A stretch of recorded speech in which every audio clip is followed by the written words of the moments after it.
Unexpectedly, China is launching a series of National Destiny arena battles. Participants summon mystical beings to battle, and the more gods summoned, the stronger they become. Here, Chinese people forgot their gods. Even the general commander of the armies summons few gods. Other countries plan war at China's defeat. As a transmigrator, versed in Chinese civilization, I wrote names of 100,000 deities. The arena filled with divine presence, gods descended. Who dares claim China is godless?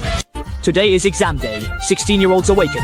A young man approached a stone statue and whispered, "With strength to lift mountains, surpassing attacks, and a universe-stabilizing axe, I, Xiao Yu, invite the giant spirit god to descend." The grey statue lost color, turned into purple light, and merged into Xiao Yu. School leaders beamed, celebrating the successful awakening of a purple quality god. As expected, he's the principal's son. I was confused and laughed. I thought awakening a god was hard, but you just describe a mythical story. School beauty Chen Sisi glanced at me dissatisfied. Ignorance is fearless. Is this easy? Every sentence describing a god is many died for. The awakening ceremony is risky. If you call out the wrong god's name or the description doesn't match, you die. Originally, anyone who has seen the investiture of the gods could describe it. However, in this world, people don't recognize many myths, and even their abilities are guessed. Thinking, I quickly took out my phone and started searching on Qiandu. As I expected, there was no background info on mythical figures. Then, the second student chose a randomly appearing god statue.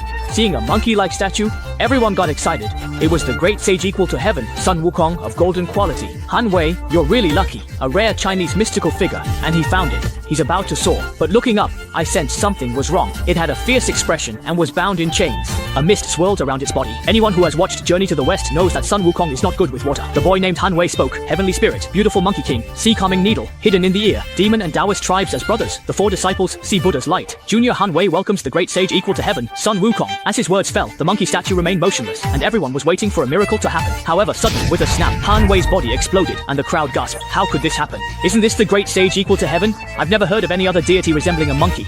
Could the national research data be incorrect? Many people began to doubt the national data. The principal urgently shouted to the director beside him, "Promptly contact the city lord to report this matter, and at the same time, lock onto this deity and remove him." An unfamiliar deity represents an opportunity for the entire China, because with each deity awakened, the corresponding nation's fortune increases. Since the revival of spiritual energy, the Huaxia Empire took a century to illuminate 500 deities, millions sacrificed for this. Now, only 13 major countries remain on Divine Grace continent. America, once world-leading, was first destroyed post-revival due to shallow foundations and no mythological system.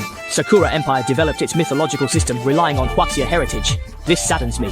Other countries have religious beliefs that they widely promote and spread, but the Huaxia Empire is not particularly attentive to this matter. Many citizens forget their own mythological figures. Otherwise, with the Huaxia Empire's thousands of years of cultural heritage, why would they fear these rumors? The city lord frowned at the new monkey statue, clearly unable to recognize its origin. Despite his knowledge, an elderly professor, with a somewhat complex expression, said records show some deities look like monkeys. This requires around 5 people. The elderly professor looked ashamed, feeling his incompetence forced these young people to risk lives. If they could have researched more information, why would they need to resort to this? Many students lowered their heads, knowing the opportunity, but there were also those who stood up with determination. Lin Hao from Class 1 was willing, Xiao Xiao from Class 2 was also willing, and Chao Ang from Class 5 was willing. Dozens stood up, and several professors explained their findings to those selected. I frowned as none of the answers were correct, which meant that anyone who said them would surely die. The first person, Lin Hao, neared entry. I stepped forward. I knew something about its origin different from what the professors knew. All eyes immediately turned towards me, showing confusion, mockery, envy, and disdain. My homeroom teacher, who usually disapproved of me, scolded, "What are you doing, acting crazy? Do you know that if you say something wrong, you will die in there?" I knew the teacher meant well and didn't want me to risk my life, but I just smiled and didn't explain. Having read tens of thousands of online novels, I was familiar with the mythical figures of China. As I took a step into the gate of creation, apart from the original monkey statue, everything else had just been refreshed. However, I didn't go directly to the monkey statue. Instead, I was quite interested in examining the other statues. Yet, to outsiders, my action seemed like a sign of hesitation. Many students in the square began to discuss, could this guy be scared? He was just acting all righteous, but it turns out he's just putting on a show. The principal was about to urge me on, but the head seat coldly interrupted. Everyone willing to risk their life to awaken the unknown divine knowledge deserves respect. Even if they die, they are heroes who sacrificed for the country. He would not allow interference. In front of everyone, I stopped before a statue with giant eyes, wings, 3 legs, and a scroll, overseeing all. Could this be the Thunder God? The Thunder God has a hammer, this one a scroll, leaving them unsure if it was him or Lei Zhenzi. Unbeknownst to them, seeing the statue made me tremble with excitement. I straightened my clothes, bowed and said, Junior Jiang Wenming respectfully welcomes the Lord of the Heavenly Court, the Emperor of 10,000 Demons, to descend. The place erupted. The Lord of the Heavenly Court, Emperor of 10,000 Demons? What is this? Isn't the Lord the Jade Emperor? Who is the Emperor?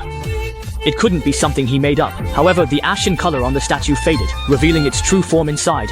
And a sigh escaped. I never thought anyone today would remember my true name. A red light shot up and entered me, and Emperor Chun vanished from the gate of creation. Students, teachers, and even City Lord Li Xiyuan stood up in shock.